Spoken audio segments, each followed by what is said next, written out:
Edmonton was an interesting choice. Like, winters are harsh there. I moved for love. Um, Oh, that L word that yeah. ruins careers. Listen, in the grand scheme of things, I think it was like part of my story, especially because Right.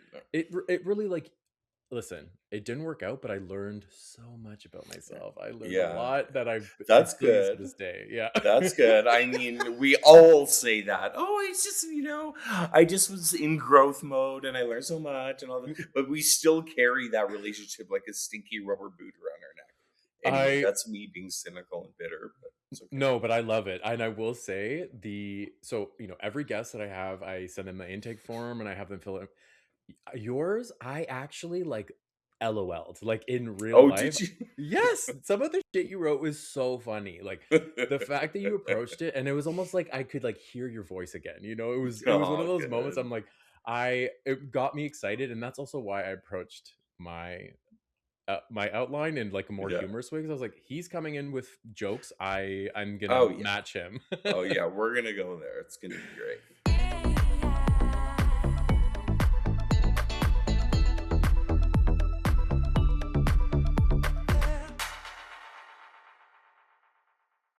Welcome back to another episode of Graphic Content, the podcast where we talk all things who, why, and the what moments along the way. I'm your host, Gio, and what's on brand for me this week is telling myself new year, new me, and then proceeding to eat half a loaf of banana bread. My guest today is Dale McRae, founder of Populis, UX strategist, farm kid turned tech realist, and the self proclaimed Madonna of UX, reinventing himself at every turn of his career. I had to include that. That was some funny. It's true. I mean, my life is a reinvention tour nonstop. I love it. I can't wait to get into it. Dale designs digital experiences that actually earn their keep, built a custom GPT called Orbit, is in a deeply committed relationship with information architecture, and hates being told what to do, especially by efficiency bros. If you hear him say, let's test it, just know it's not a catchphrase, it's a lifestyle. Welcome to Graphic Content, Dale.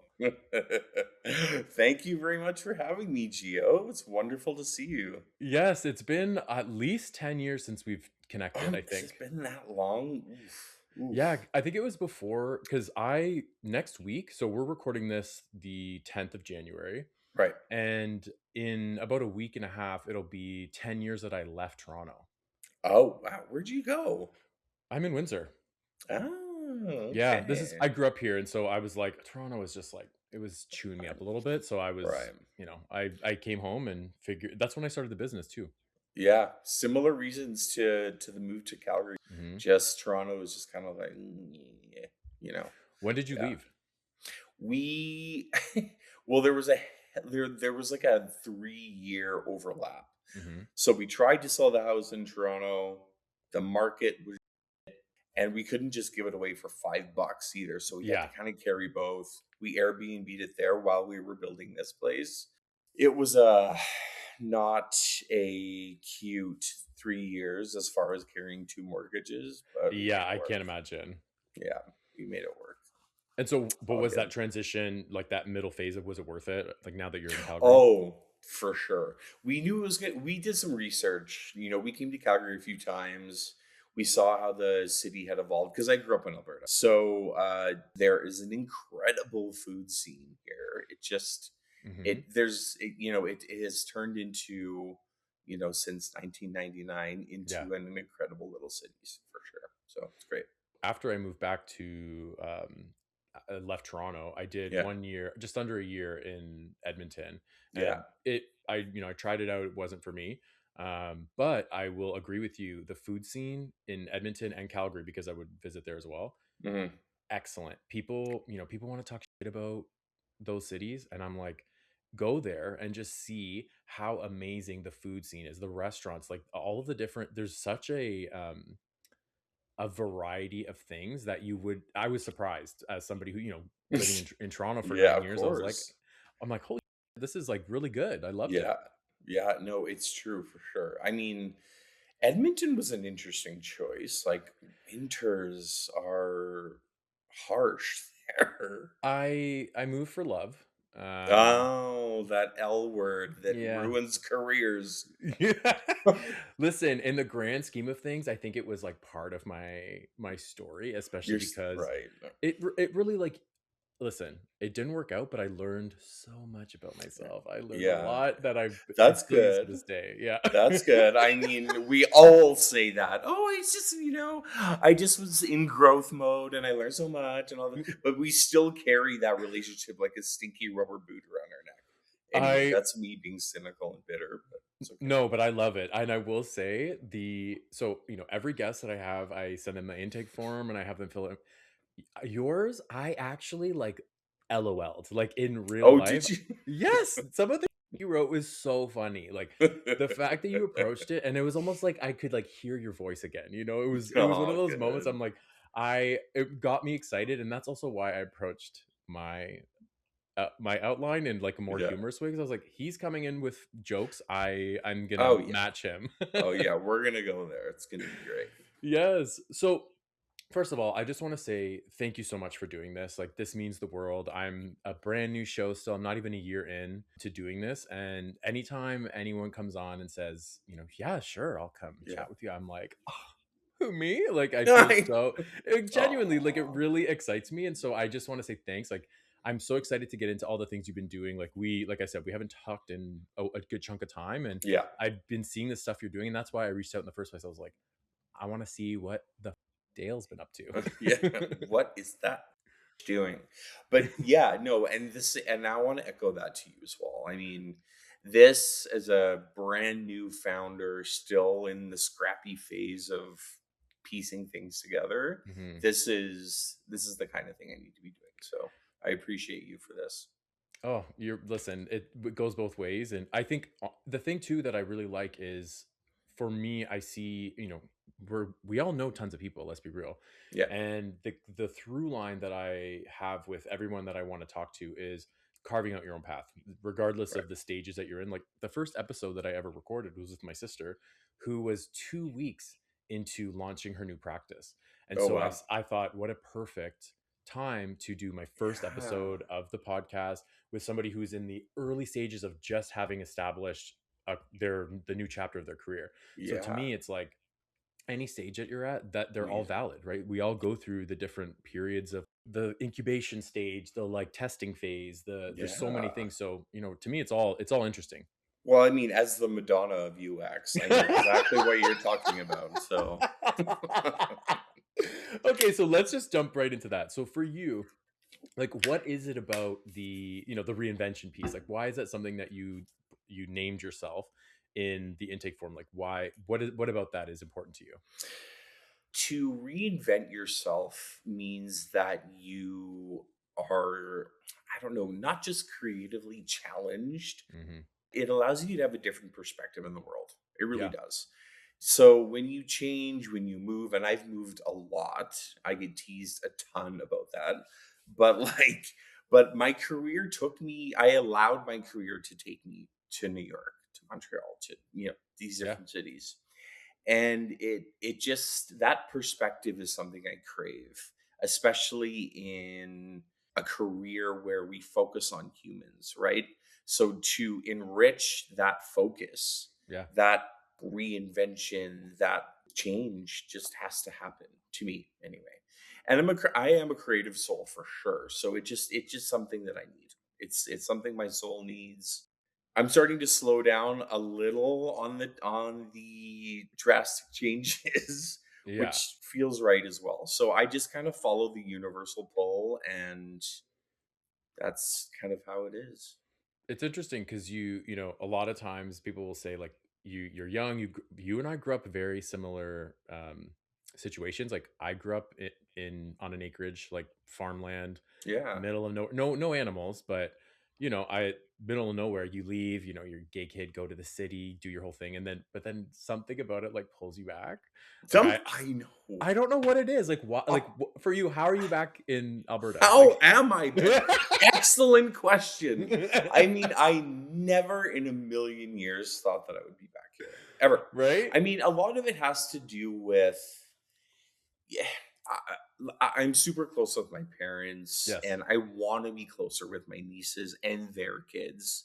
I Mhm. am that old, and Wait, they have kids? yeah, That happened. That's that time really happened. has it really has been a long Oh time. yeah, Holy oh yeah, oh yeah. You kind of crave that warmth, that connection, Yes. that you know, the things that you didn't get when we were in Toronto, kind of doing our dee things, and yeah, exactly. Yeah. So it's again, it's another reinvention. It's Mhm. following what your heart wants. So, talking about home life and like your early years, like what about the living on a farm and that farm life teach you that shows up in your work today? Because I always want to know like what are the foundations and how does it show up today? Yeah. Yeah, I mean, the easy answer is, oh, work ethic. You had to work super hard on the farm, which is true. I mean, Yes. we had 300 head of cattle and many thousands of acres of land. So it was a lot of work. It kind of taught me a little bit more about I had a good answer for this, but I forget. But I'll it, edit out it's any it's pauses. it's a little bit more around. Can I just delete this? You're I'm editing this dead. out. You say you gave me the green light to pause. I will. It's No, your I will. fault. I It's your will. fault. It's all your fault. It's all your fault. I'm dead. Anyway, This is the beauty of editing. All of this could this just be, you're just gonna sound like you're firing off on all yeah, cylinders. exactly. No, it just I mean, it's I got to see my dad be an entrepreneur. Hmm. And I, would obviously work side by side with him. There are no vacations. There are no sick days. There are Yeah, no sick days. There's nothing. There are no benefits. It's just people growing food for other people to eat. And to me, that is it's kind of a beautiful thing that hmm, someone has given their entire life. My dad just turned 80 and just retired. And so it just like it's inspiring. So yeah. that sort of sense of not just the work ethic thing, but doing something that matters. For Doing others, something that matters for the world in whatever form you can. And design is one of those forms. We can talk more about that in a bit, hopefully. But we will. We will. it's one of those things where you have the power to change not the world, but I don't know, just your impact in this life, I guess, on other humans. Yeah, So absolutely. yeah, And it's true though. I feel the same. I think sometimes what you're describing with your specifically your father is very similar to what I've experienced where, immigrant Italian came here with yeah. nothing, no English, no Oh, I education. didn't know that. Yeah, my parents are That's foreign as like oh wow, that's awesome. yeah. And so having that and, my dad like growing up, it was always I came here with nothing. He's like, you have an education here, like you have no excuse. Like I did what I Yeah, did. He has a, yeah, 30-year company, like in construction, very, typical. yeah, But yeah, like but that thing of telling me as a child, you better not f- around and you yeah, better do something, yeah. that the fire under my ass of like, I don't have like it put something in you. And so now working through with therapy, I'm realizing like some of that stuff I can keep, like the hard work and like really dedicating myself, but then at the same time there's a part of me that's like I don't need to lose myself in the work, right? No, this is true. This is true. Yeah. Hmm. Get rid of that shame, focus on the work. It's going to be Yeah, and just kind of let go of it. okay. Yeah, yeah, yeah. So, Aw. uh, I mean, listen, it is what it is. Like I'm very happy with the life that I've had. But for you, going back to you, like that, growing up in that energy, like Mhm. that kind of grounding effect, how you Mm, handle pressure, ego, like and the tech mm. nonsense, like living in like a bigger city, Yeah, coming okay. from a more quiet rural reality. Yeah. For me, it was a culture shock to even move to Calgary when I was super young. It was a culture shock for sure. But but kind of moving into the career that I will have for the rest of my life in various forms, because I am Madonna after all. And then, but it's this, the grounding effect has allowed me to attract, I believe, Mhm.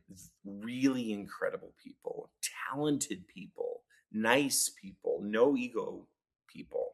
Yeah. And so I think that when you come from this world and you're so just awestruck, and it just sort of, I don't know, I just feel like it attracts the right people. It really Mhm. does, especially in working in advertising agencies. Like, I've met some of the most amazing and awful people at the same time. Mhm. So coming to that world, frolicking down the streets of Toronto, just like, ready to hit the ground running, very Melanie Griffith, in her Yes. career. And then, like, it kind of hit you like a ton of bricks, but there was something beautiful attached to it as well.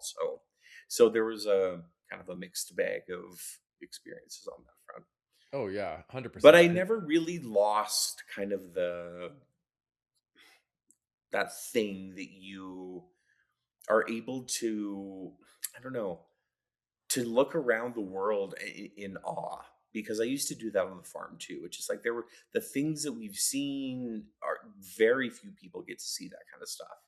Like, mhm. like we were deep rural Alberta, and so I'm so grateful for that too, and I don't ever want to let that ability to be awestruck go. 100%. I will say there was a minute there where in my 20s, I think, just, and I'm not blaming it on my situation, but Mm, living in Toronto, big city life can yeah, wear you down. And I was losing the geo that I kind of like was earlier in my life. And you kind of take things for granted. You're a bit more yeah, brash, like you're not as appreciative. Like everything's fast paced, and you just like now, like yeah. whatever. And also, the whole cycle of life as a gay man in a big city, right? Correct. Right? Uh-huh. Yeah, we've all been there.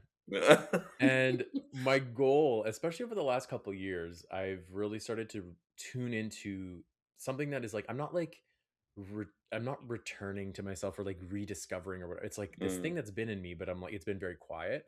And it's this like that, like you said, this wonder, this like kind of tapping into like the whimsy of life.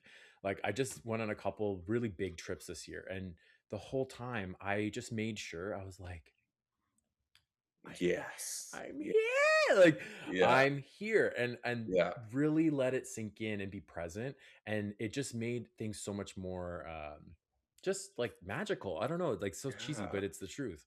Where I'm Now like, you're the Madonna. which era though? Who who can ever tell? It's just ongoing. Never stops. I love it. So I want to ask a serious question. Like, going from, and we'll move into work, obviously. Okay. But like, serious question. Like, do you think growing up around cows made you more or less patient with stakeholders? I wasn't sure. I would say, I mean, cows are pretty simple creatures. hmm Food, water, poop. That's Yeah. it. And stakeholders are highly complex people with a list of tasks that have to exist in a scroll that's in an Olympic sized swimming pool. But I mean, this question though, cows and stakeholders, I was like, how the hell am I going to make this? You don't have How am to. I I going just thought it was funny. like, I mean, it's pretty amazing. I did almost die from a cow once. So, yeah. So maybe I'll take stakeholders over cows. hmm Yeah. Yeah. I don't know. It just popped in my head. I was like, I don't know why, but I'm gonna ask this. Yeah. I just Cows and stakeholders. listen. I'll say this: Uh, this process has been very experimental for me. I'm yeah. trying things out, seeing what works. Like trying to inject me in it as well, so not have it be too like answer the question. So I'm trying it out. I love it. I love Yeah. it. This is good. This is perfect. So, talk to me a little bit about like the early days in your career, like Okay. where that era where UX was really treated as like design's like quieter cousin. And Mhm. like for you, as you went through that process, like when did you realize UX wasn't just like aesthetics, like it had more of like a power behind it? Yeah. I mean, for me, I was caught up in the newness. Like Yeah. I'm an old UXer. I was caught up in the newness of UX and how hot it was, and I could command any job anywhere and just ride that wave. Yeah, I like how you said that UX is design's quieter cousin, Hmm. because really you're kind of putting together planning documents, right? Yeah. There's wireframes are effectively a strategic document, whereas it's there are plans, there's schematics, there's a flow to this whole thing. But it was kind of interesting because working at Tribal DDB in Toronto, I was with the creative team. So to your point, sort of the quieter cousin. There was a new director of strategy that got hired, and he believed that UX is strategic. And that was an aha moment for sure, because it absolutely is. Yeah. It's the translation layer between strategy and creative, right? So you're bringing this entire idea of where we're going strategically for this client, but you're also allowing the creative team to get a sense of what that might look like from a structure perspective, from an interaction perspective, etc. It sort of doesn't fit anywhere, but it's way more strategic than anything else. And that to me gave me more of a sense of focus, strength, boldness, I guess you would say, and just really ready to have any conversation around this kind of stuff, right? So that was kind of that moment, and I will forever appreciate, Hmm. and I still believe like UX will is and will always be strategic. It just is. And so when we get more into Populous, we can kind of talk a little bit more about that. But yeah, that was my moment. Yeah, for sure. And so what is like the key thing for you that taking from that that you apply today? You know, of course it's strategic, but like how are you applying that? So even from a design perspective, any decision we make is strategic or should be strategic. What do you need your digital product to do for your business? Are Hmm. you generating leads? Are you converting customers? Is this a brand awareness moment for you? What are you doing? What is the strategy? What is the story? And how do we bring that to life? Hmm. So that to me is has been carried through from that moment till today. It evolves, and you know semantics get involved as well, because UX is kind of like a not a dirty term these days, but nobody really wants to hear about UX anymore. So I've stopped using it even in Populous. It's all digital strategy, because again, going back to UX being strategic, digital strategy. There you Yeah. go. Like even from a design perspective, like these are strategic decisions that have to have purpose and utility for your business. On that note, because you talked a little Mhm. bit about community, you talked about like semantics, and then just how that story evolves through, you know, working with specific groups. You talked a little bit about New York and mentioned living there. So I want you to talk to me a little bit about what you were doing in New York City at the time and how that, you know, those early days to the middle ground of that or middle times of that New York time to now, and Mhm. how that evolved when it comes to like working with communities and the work that you do. I worked for a government agency. Living in New York was a dream I had since I was 12. Again, weird kid. Where did he come from the hayseeds of Alberta? But I've always been fascinated by big cities, Hmm. complex systems, yada yada. I worked for the Office of Technology and Innovation. They are now. It used to be the Department of Information Technology and Telecommunications. Their acronym is DO IT, which I was like, "Ugh." But I mean, what are you gonna do? You're government. So You're gonna do anyway, it. you're gonna do it. You're gonna do it good. And then so but their mandate was stellar. So really what my team and I were doing was a lot of field research. We would go Hmm. out into different communities and really take a look at some of the infrastructure and technology projects that were kind of in the pipeline, Yeah. and to see how they would impact the community. Is it necessary? What's going to happen with, like, all of these different questions that you ask during kind of an ethnographic style research initiative. So that in itself, like, it was my dream job for sure. I'll tell you about a housing development. There's a couple things that surprised me Hmm. about working in communities in sort of across the five boroughs, especially in Queens. There is a housing development that the city of New York wanted to implement free broadband, basically, right? Because people have devices, all that kind of thing, right? They have the hardware, but they can't afford the actual, to engage with a company to get it up and running, data packages, that kind of thing as well. Hmm. So going into that community, I had a lot of assumptions around it being a pretty sad place. Hmm. It's like these buildings are not so different from prisons. Yeah. Actually, Yeah. infrastructure wise, they're literally meant to keep people away. And just looking around and knowing that, it just kind of crushed me. And I had this kind of, and I'm gonna call it an assumption, because there was no evidence to back it up whatsoever, but it really sort of had me nervous to see what these people are going through.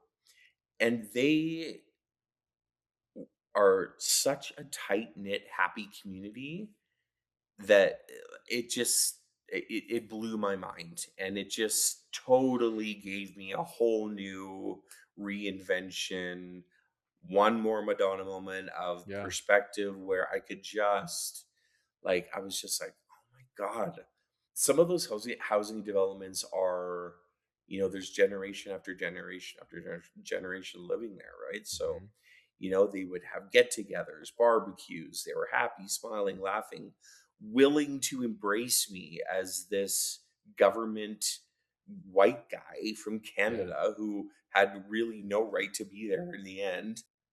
But they were just beautiful humans, and just so thrilled to be able to tell their story to someone like me Hmm. and work through what this whole initiative was going to look like. It was a beautiful moment. And to me, I never really loved, so come from the days of UX where we had to do our own research. There was never a UXR and a UX UI person. It Hmm. was, you were the whole thing. Yeah. So it really inspired me to go back to the old ways, the old country. So, it's sort of bringing back more research into what you're doing Hmm. is going to make a richer product. It's going to speak to people, it's going to tell a story. That was a really major pivot in my career. And it goes so well with what you said earlier about, living in different areas, like you're living and experiencing. That is the that It dictates. yeah. Go ahead. Yes. Yeah, yeah. No, no, sorry. It just I love being, how do I say this? Not challenged, but I love having my assumptions challenged. I love Yeah. that. Like, it just feels like I've evolved Hmm. a tiny bit, but still, like I learned something new about this world. And yes, there is a lot of things about, these buildings being built to keep people away from society. Yeah. And that's the sad part about the system that is. But like, it just, these humans are adaptable. They're Hmm. incredible creatures. Awful at times, but we That's a whole other show. yes. I find, especially in today's world, research, it's like, let me like Yeah. type it in, read a couple things, Yeah. and then move on.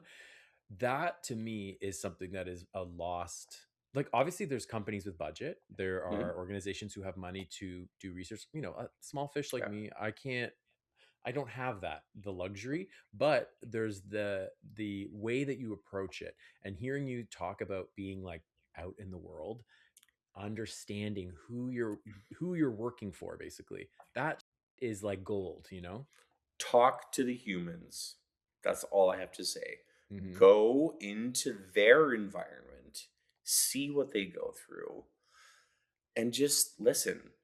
Just don't talk. Shut the fuck up. Listen to what they have to say because it's real. And Hmm. that real is what is going to impact your work. So there's my statement to the world. Yeah. Write that down, put it in your cross stitch, mount it on your wall. It's gonna be great. I'm just gonna draw it above me. You were gonna say something? Was I? Oh, I don't know. I don't know. I don't know. So one of the things that I love to talk about, it's in the tagline of the show, are what the moments, as entrepreneurs, as business owners, as creatives, when we're on these paths of like figuring ourselves out and creating for ourselves, we come up against these moments that are like, what is happening? Like, what is going on? And I like to ask every guest, have you had a what moment in your career that has made you be like, what is happening? Like, what is going on? I've had more than a few for sure. So over the years, we build professional relationships, and sometimes they turn into friendships, not always, Hmm. but this one did. And we did a lot of really good work together because this person, she was smart, she could sell, she was just fun to be around. I really cared a lot for her during the sort of, you know, we're writing what we're going to talk about. This was the call that I got. I want you. What's your number? And everybody wants that call. Like, give me your salary. Who, me? Okay, like who me?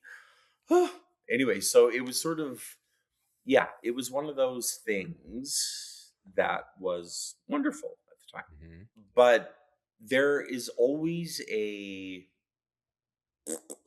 darker side to things being that easy Yes. because you're so flattered that you forget to do your due diligence, you forget to talk to the other group directors, and holy was I surprised at the garbage I was seeing in that place. I'm Hmm. trying to keep it as anonymous as For possible. sure. And I think that was the first time a toxic person ever came into my life. Mm. And it crushed me. Like it crushed me to a degree that I have, I had to really work on trusting people again and trusting myself. Like I was second guessing myself after that. I'm like, and it just, and I left a job for this after 10 months. And it was a great job and the people were wonderful and it was Hmm. just like one of those keepers. And I left it for this. And so similar to a relationship gone wrong, we're carrying around that stinky rubber boot around our neck for the rest of Hmm. our lives. But like it's more like it was a what moment. Yeah. I was like, "All right, do we have to behave this way? Do we have to rip people to shreds to the Hmm. point where they leave? Because what like why? Why would you do that? We have work to do. We have Hmm. clients to serve." And then in the end, the toxic person was not my friend. Well, past friend, um but her and I went back and forth on him a lot. And she's like, I'm not going to let him go. I won't do it. He's hard to find. He's a fucking strategist, for God's sake. The world is dripping with them. Yeah. Like, get rid of him. Yeah. ruining this place. And it ended up not working out with that whole merger and acquisition that they had. So I'll leave Hmm. it there, but It's a teachable moment, though. I feel like yeah. even though, though you talk about the dirty rubber boot around the neck, at some point, and I'm not saying you haven't done this already, but you have to kind of take it off and just throw it and not let that weight, because it's Yeah. gotten you to where you are today. I'm not trying to sound It woo woo has. Oprah, but it's like, it's the truth Yeah. where, all of those, it's like you being like, why did you go to Edmonton? It's like, now I can look back in hindsight and say there was a reason for it, big Yeah. picture, Yeah. right? If I did the Yeah. Google Earth view. Yeah. I think, and I agree with you. I do fully. You have to get rid of that. You cannot carry that around. But if you're gonna learn something from it, it stays in Oh, a it's got a different sting. form. It's in a different form, in a sphere, in your wherever that is, Yeah. because you need to draw upon that experience if you ever, you know, go into a moment similar to that. You Hmm. need to draw upon that. So it doesn't have to hurt, it doesn't have to hold you back. But anyway, that was the beginning of the end for me for like not UX, but just what am I doing?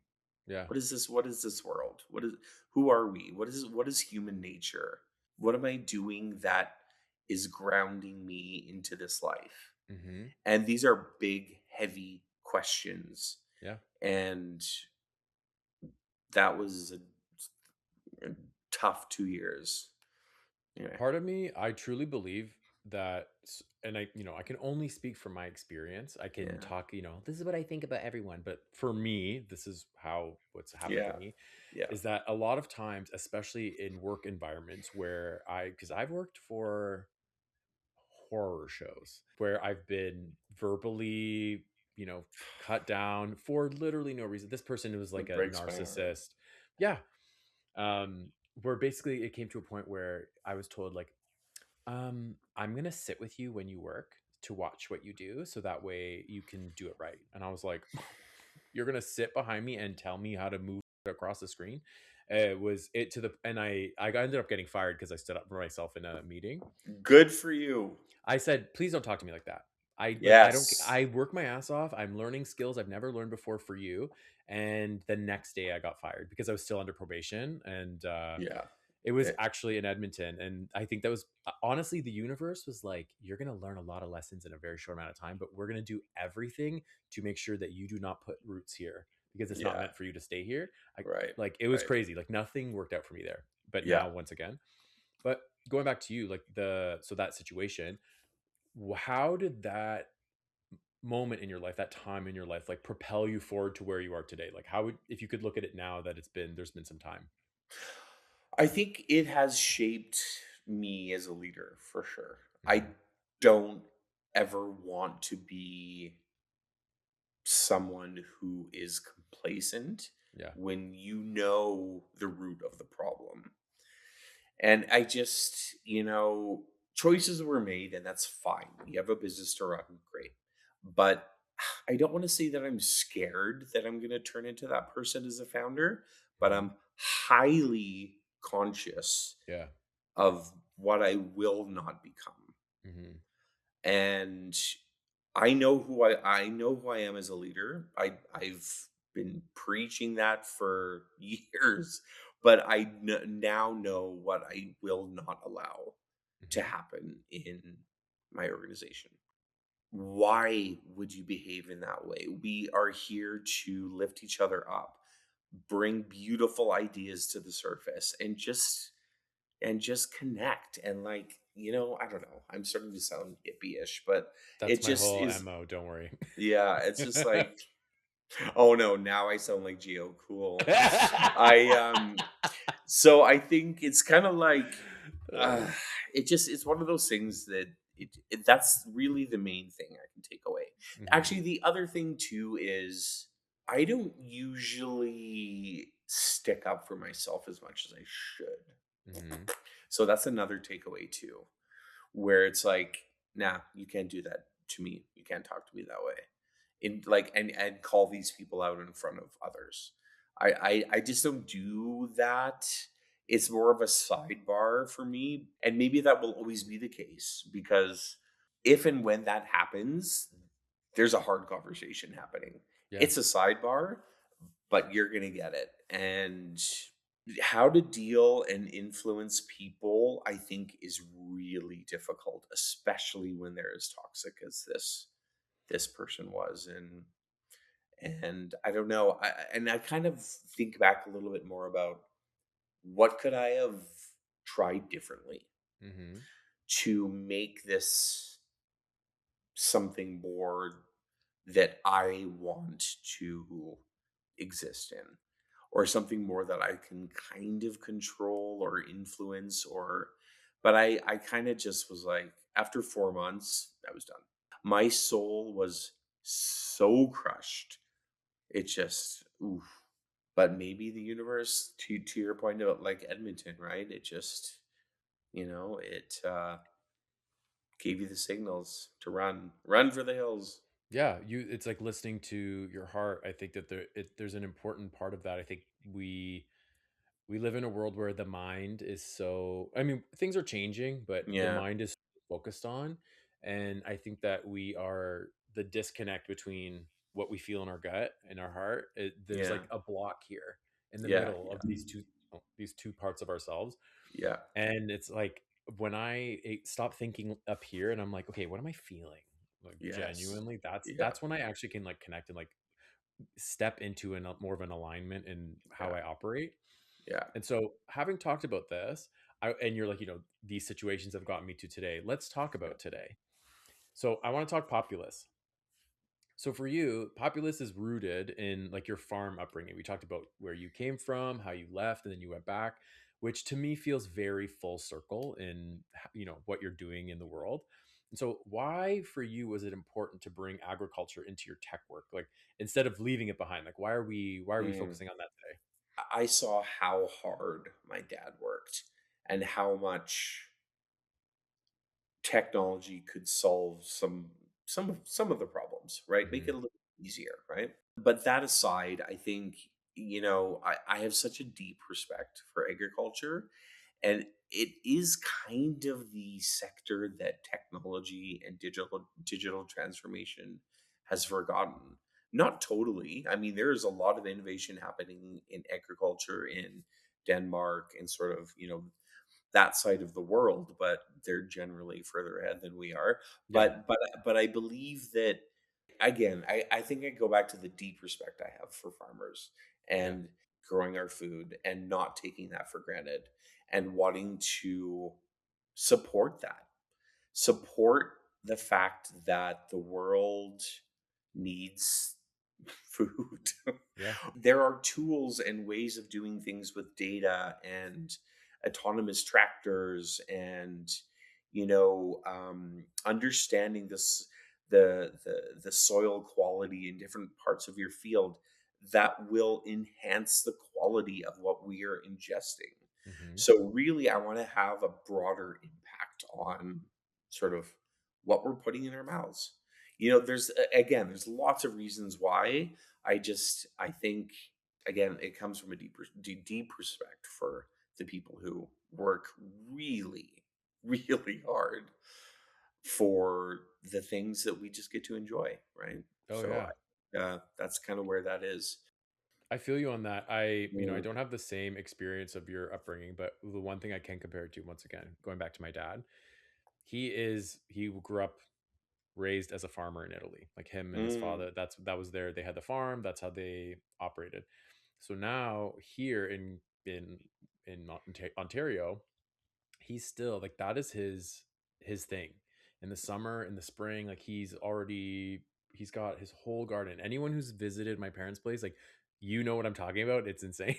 This garden is like organized. I There's bet. so much because they live out in Amherstburg, Ontario, which is like they have some farmland, so Right. he has space. Yeah. And to see the work that he puts in daily Yeah. to get the harvest that I benefit from. I just show up for dinner, once a week, and I go home with a huge box of And it's amazing that for 5 months of the year, I don't buy produce, here and there, Yeah. maybe fruit, Wow. but Wow. like, and that to me is something that I'm so appreciative of. And if you're looking at like big scale, that's like you're feeding millions of people. Yeah. And so, there's like a bit of a connection. I know what you're saying is what I'm trying to get Yeah. at. Yeah. Yeah. For And, sure. and Yeah. from that, what have Yeah. you found? So now that, Populous is in its, how long have you been operating now? Well, I wrote the business plan in 2017 Okay. and brought it to life for a year, and then it kind of just didn't. I actually had some pretty good successes for that year. Things kind of just didn't feel right. Hmm. The time didn't feel right. So early 2025, I'm like, this is it. This has to do with my problem with authority. I've always wanted to do this. I have the plan. Why the am I not doing this I love now? that. Now is the time. Yeah. So, yeah. But what is Populous? Like, if for Yeah. anybody Okay. listening who wants to understand like what it is that you do. Yeah.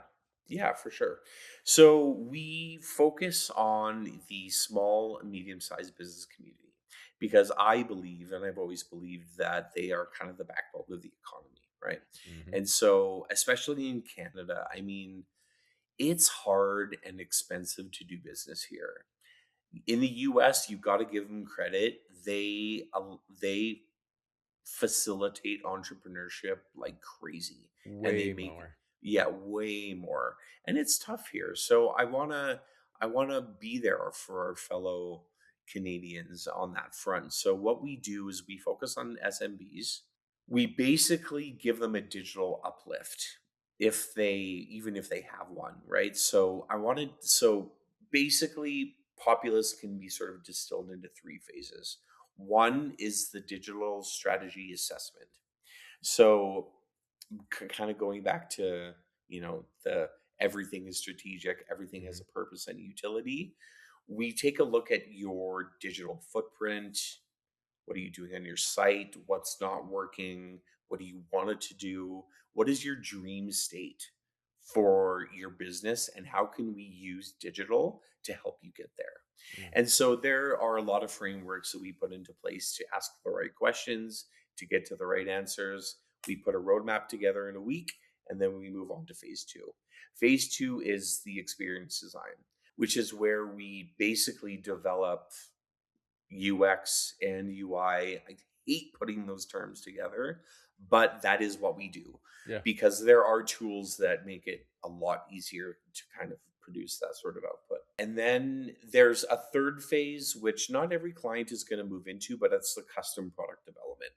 But phase two and three is where Orbit comes into play. Okay. So, what we do with Orbit is we train the GPT based on what you want it to do. I mean, these things can do anything.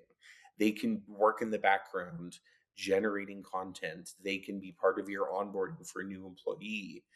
They can be the chatbot that we see everywhere. But the intersection of UX and AI has me excited. I mean, Titillated. titillated, honey. And so it's something I can't wait to get deeper into. I've hired my first employee this week. Thank Congratulations. you. Business development. She is a rock star. My goodness. I gave each candidate a take home scenario, and hers was out of this world. She taught me so much in 45 minutes. I was like, Mm. you.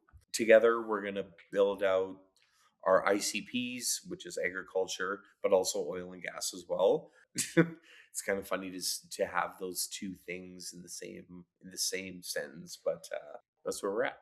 Hmm. So it's going to be great. What are you finding that in the work that you're doing right now is making the most impact, like with what you've learned and how you're seeing, especially with the evolution of technology specific to agriculture?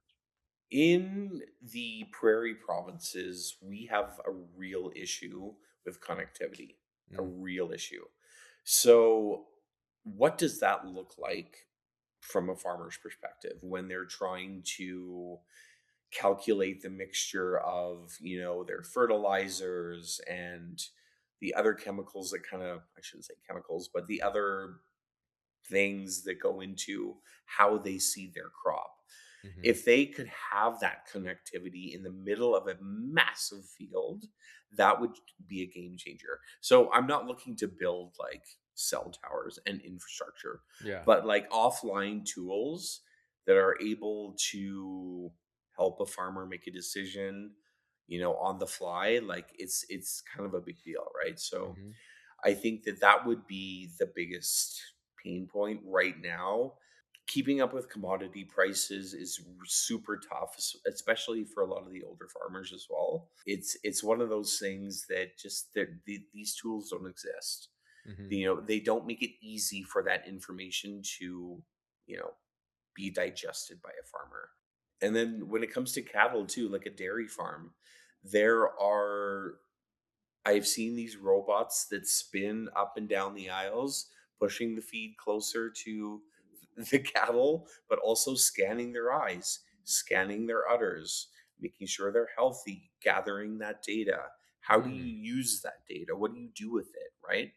And so there are all these opportunities to just take a look at, how they operate, where their biggest pain points are, and how we can make things just a little bit smoother for the people that work the hardest.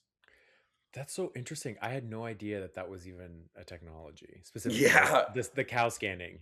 Yeah. Well, again, I think it's in Denmark, Mm. but again, they're much further ahead. It creates a happy animal. Yeah. And when you have a happy animal, you have more delicious food, which Mm. is, very like The goal. meat. But also, yeah, for sure the goal. But you also want to you want to be respectful to creatures, right? Yeah. Farmers love That's what they love. They want to raise a happy, healthy animal. They want to see it flourish. They want to see it buck and play and all that kind of Hmm. stuff. And it's just, you know, that's yeah, it's a beautiful thing. So So where do you see, because like you said, you're at this stage in the populist journey, let's say, like where do you see it going? it's an Alberta-based company. So I really, the first two ICPs being oil and gas and agriculture, I see it sort of evolving more into building a team of people that spend time in the world, Hmm. like we talked about before. The story is the strategy, right? When you hear someone's story and you actively listen to what that is, Yeah. and you bring that back into your product development, that's a powerful. So, that's kind of where I see it going. I mean, operationally, I will see. I mean, I am real scrappy right now, but I'm not looking to change the world. I'm looking to help SMBs tell their story, Hmm. like just make sure that they're successful, that they're, ready to scale with the ages and this rapid digital transformation that's happening in the world and all of this stuff. So, I'm going to do what I can to support my country and the businesses within it. So that's where I see it going.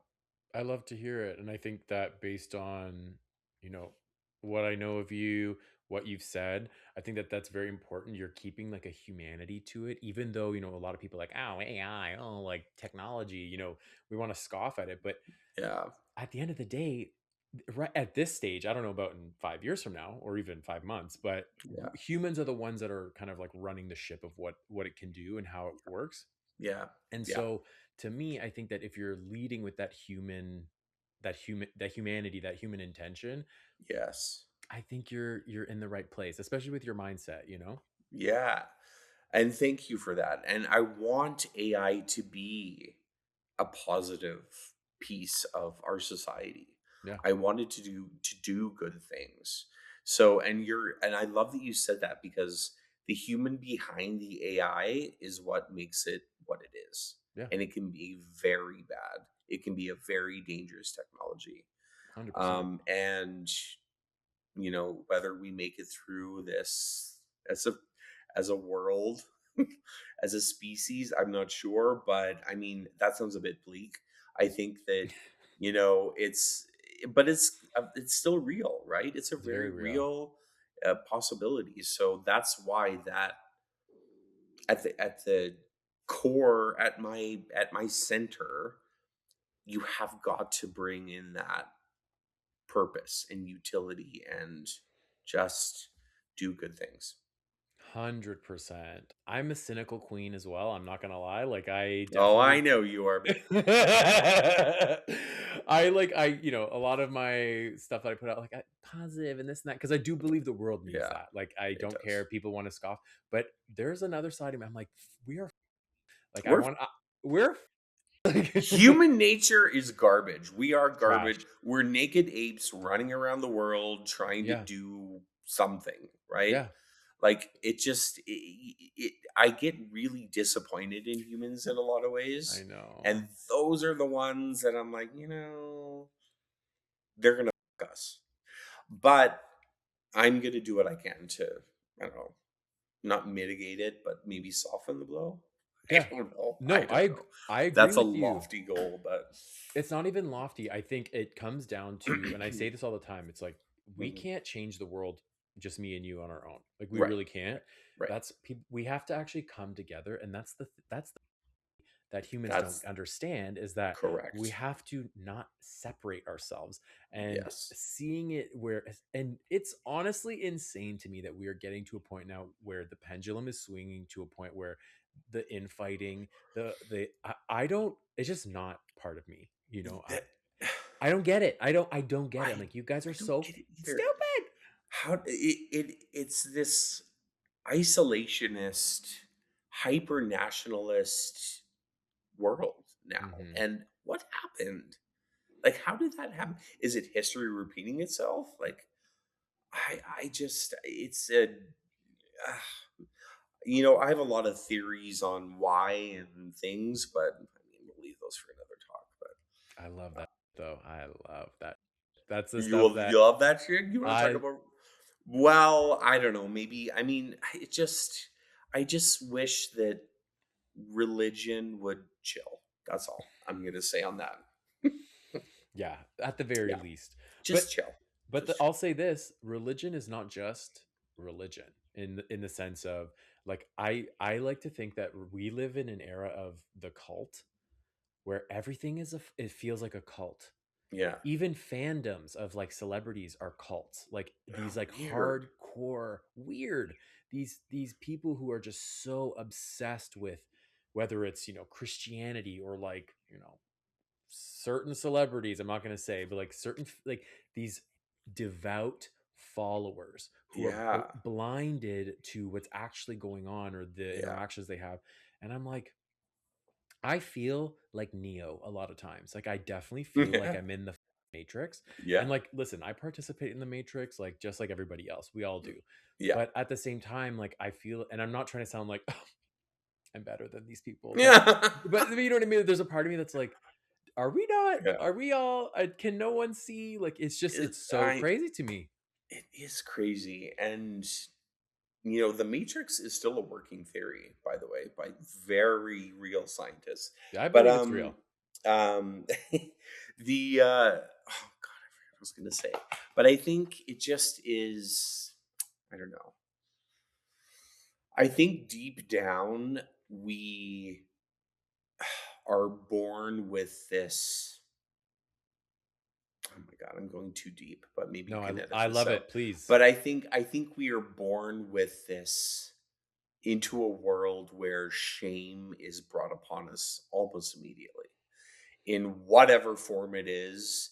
You're not this, you're not doing that. It just is. So we look to something to latch onto Hmm. to get that sense of community, to Yeah, get that sense of belonging. But then this community thinks differently than this one, and all of a sudden the guns come out. And yeah, it's like it's a weird systemic issue that I don't know, man. Like, what is the answer? hmm, Like there. Anyway, yeah, I don't know. I think we should all just leave the Earth and move to Mars. yeah. But Terraform it. Let's I go. think you answered it though. Sorry, I'm just gonna cut in. Like, I think you answered it. The answer is, if you feel like, and like, I'm one of these people that I feel like I'm born into the matrix, and I'm like looking around being like, what Yeah. is the system that we're in? But what you're doing, and I've been called out for being that person who I blow smoke up every one of my guests' asses, and I don't care, because that's why I ask them on, because I think they're awesome. But truly, you are doing that in your work, where you're like, I know this, everything's, and I'm in this system, but I'm going to play the game, but in Yeah. on my terms now. Now that I've learned, I've Yes. collected enough data in my own life Yes. on how to operate moving forward. I'm going to play the game and play it to the way that I want to. I truly believe this. Like, you put out a frequency, like you said, you've met all these wonderful, like, grounded humans that have Yes. brought so much joy to your life. The opposite energy is not going to come to you as much, because you're also going to pick up It's on it true. faster, So true. So true. You right? nailed it. You nailed it.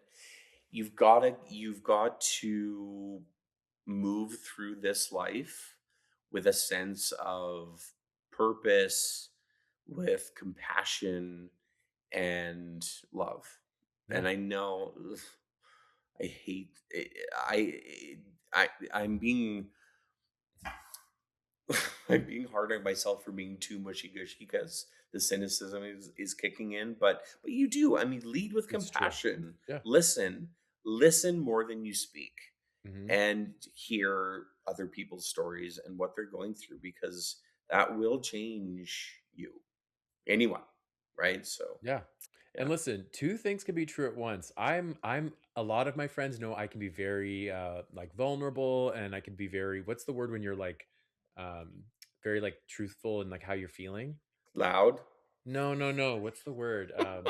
Earnest. I can be very earnest, Earnest. Okay. but at the same time, like, I was I'm gonna try to shade you, but anyway, keep going. no, but I'm also a cynical. Like, you know what I mean? Like, Yeah, two things can be true. You can be mushy gushy, lovey dovey, yeah. but then also be like this, like, which I think that's the healthy balance of life, right? I agree. I agree for sure. Hmm. Absolutely. A healthy amount of cynicism is, yeah, it's critical. It helps you get through a lot of everything. Yeah, Everything, exactly. truly. Everything. So you've described yourself as like a future forward thinker, but with like a healthy level of cynicism. Cynicism has come up a lot in this conversation. So, like, what are you like rolling your eyes at right now in life? Because, like, we've talked about a lot of things, religion, etc. But like, what are you looking at and you're like, oh God, this is so annoying. But also you're like, I kind of love this. I mean, I roll my eyes at the US a lot. Where are your values? Where are they? Hmm. Where do they go? Hmm. Like, I mean, I roll my eyes, but I'm endlessly fascinated at how this happened. Yeah. Like, I just never in my wildest dreams, there is this American dream that gave birth to Donald Trump. Mm. And people are drawn to that. That is the American dream. He pitches himself as self-made. I know we're getting political. I'm not sure No, if it's this is fine. correct or not, but it just but I just like I cannot even believe this man is running a country. But again, it's kind of like one of those things where, oh, like we're in Canada, we're kind of untouchable. Nah, wake up call, sweetie. Yeah, exactly. And Anybody who so talks like that, I want to say, you shut up. You just shut your mouth. You have no shut the idea. no idea. Mm-mm. Like it feels very, these are our neighbors, and it feels scary a little Yeah. bit. Listen, So, it's one more reason why I'm turning my efforts to the businesses in Canada. I mean, obviously we'll work with US clients as well, yeah, of but course. because I don't want to operate under the isolationism thing that we just talked about. I don't want to Hmm. do that. I Yeah. want to I want to ignore that and go back to this inclusiveness. But I just yikes. Listen, like I said, we can't change the world, but we can change the energies around us that we work with. I Yeah. think that there's more of an impact that we make. What is it? What is that saying where it's like think local or think global, act local? I think it's what it is. Where it's like, Yeah, yeah, yeah. I can't change the world. I'm not gonna fix, all the issues in the world, but Yeah. I can put good energy out into the world, attract more Yeah. of that to myself. I really think that that is like a real Yeah. palpable step forward in life. And you're doing that. I really think that it's important to note, even through like we want to talk about like the world being fucked up and like the Yeah. cynicism of what's happening, but Yeah. not to blow smoke again, but I genuinely feel like people like you need to exist. And to do what you're doing in order to make an effort to change. If that doesn't exist, then we're all going to go to, then Yeah. what's the point? I appreciate that. Globalization is a very real thing.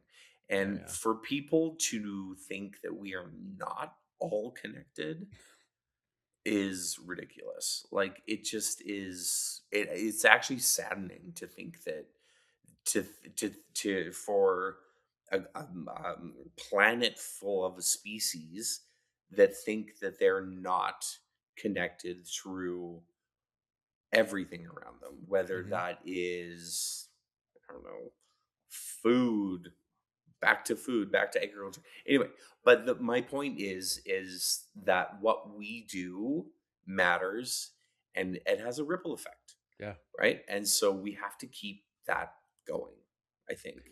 So, yeah, 100%. So what do you think's next for you? I know we talk about Populist, but like for you, like how do you see, the next 10 years of your life going? retirement. Yeah. I want to sell Populous one day. I think I've always loved the idea of an exit strategy. So Mm. so I have that in the back of my mind. I have zero time to think about it right now, but Yeah, yeah. I want to make it a valuable business, and then I'll do something else. Yeah. Madonna reinvention, but I don't know what that'll be. I mean, I just all I want to do is paint and draw and things. So that's really Mhm. what I want to do. And maybe some adult coloring books, Rick and Morty, maybe that kind of thing. Fun. Oh my god, I'll never forget. Do you remember that time where we watched SpongeBob for like 3 hours? Yes. Okay. Can we talk? Just because we're like the writing in SpongeBob, no, few Iconic. people appreciate it. Like these It's so funny. people are either high themselves or are just such creative geniuses Mhm. that it just I can't. It's I so can't. funny. It's so good. I love it. One of the things I like to ask all of my guests, and I've been really toying about like, should I ask this first, ask this at the end? But I've just had it continuously be the last thing I ask people. So I'm just keeping it that way. Once again, experimentation. But because I work in branding and we talked about all these things that make up who we are as people, our experiences in life and all of that. In your own words, what would you say is the most on brand thing about you? I have a cool reserve and a pretty unapproachable face. I mean, it's kind of true. It's like I don't know, it's just my face. But also it's kind of like I kind of look like a sometimes, I guess most of the time. But like I don't know. I don't know if I do that on purpose or if it's just my face. I mean, I'm the same. If I'm I- not like engaged, I'm very like, it's the cool reserve part of me that I think is on mhm, brand. It just, I don't really love people that much, which is really weird because I'm in the field that I'm in. mhm. But I just like, eh, eh, you Yeah. know. I just I should probably try harder and I would have more friends, but I've got my small core group, but I don't know. I just it's something I do. I am like I'm trying to be more warm and approachable, but It's still not going to be easy. And I'm not, listen, I'm not trying to, I'm not trying to speak for your experience. Making friends as an adult, especially when, oh based on the last hour and 15 that we've been talking, the experiences you go through, who you become, like how you kind of go through life, it is so much harder to find people that align with you. You know, I Yes. can talk a big game about like, put out the energy and you bring it back. Sure, in like work situations, whatever. But when it comes to Yeah. like people you really let in, it Yeah. is difficult. Like I have a very hard Yeah. time making like real, genuine connections with people at the age of, almost 38. Oh my god. You're just a wee laddie.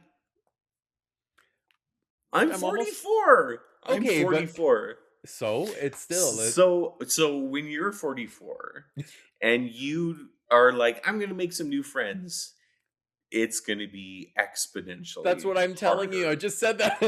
No, but like 38, and then it's like Yeah, I have no time for anything really. I pleasantries mean, or unless you're checking all the boxes, eh, it's just one of those things. But so on that note, I will say this and then we'll end, but okay. I am very happy that you came to do this. I'm so like I was genuinely like energized knowing that we were going to Aw. talk today. I know it's been Yeah. so long and I just remember like we had such a good connection. Like I really enjoyed our friendship and I'm Yes. I'm happy that Yes. through this platform it's like brought us back together. I'm super pumped to like stay in touch in the future. I'm super excited for all the things that you're going to do. And like I said, like I've just been seeing you out in the world like doing your thing and it was like why I reached out and yeah, I just want to say thank you so much for being part of this show. Oh, I appreciate you, Gio. This is wonderful. And it's so good to see you too. And like, I have to say something as well. So, Sure. seeing you do this is like core Geo. Like you're just your vibe, your voice, your humor. This is good. This is perfect for you. And you're Thank you. really good at it. So keep going, buddy. Thank you. Yeah, it's a lot of work. I'm doing it all myself, like everything myself. So it's taking and I, working full time on my own. Yeah. So I'm just like it's one of those things I'm in my delulu phase in a positive way where I'm like I'm delusionally like I'm going to do this. I'm like just like you with Populous in 2025. I Yeah. started the Yeah. year a year ago and I was like Yeah. I'm gonna just go for the shit that I want to go for. I'm Yeah. not gonna be afraid. I'm gonna go for it. And the energy that I'm feeling right now, I'm like feels really good. I'm like I actually Yeah. listen to myself. So I Yeah. appreciate you saying that. Yeah. You're very Brene Brown right now. Courage over comfort, sweetie. Listen, it only took Lean me in. forever to get to that point, or I guess my wee 38 years, but. Oh, you're a wee laddie. So, Dale, for anybody listening who would love to get in touch with you, potentially connect with you, work with you, where can they find you online? Best to find me online on LinkedIn. Okay. Dale McRae, Populous. Yeah. Yeah. And what about Populous? What about Populous? Well, I have a website, populous.ca. Mm-hmm. We can Plug do it. that. Plug it. Plug it. Plug I it. know. Go to LinkedIn, shoot me a note, and let's talk. Amazing. Always love to talk. I'll listen, you talk, I'll ask the right questions, and we will make something beautiful. I love that. And today, this was a role reversal. You're doing most of the talking. I know it's a little, yeah. I mean, it's kind of nice actually. Yeah, I love it. And to anyone listening, if you want to follow the podcast, I'm on all the streaming platforms. Subscribe to the YouTube channel, Instagram, TikTok, all of the above. If you want to send in an email, graphiccontentpod@gmail.com. Dale, once again, thank you so much for doing this, and we'll talk soon. Thank you, Gio. You're welcome. Take Bye. care. Bye.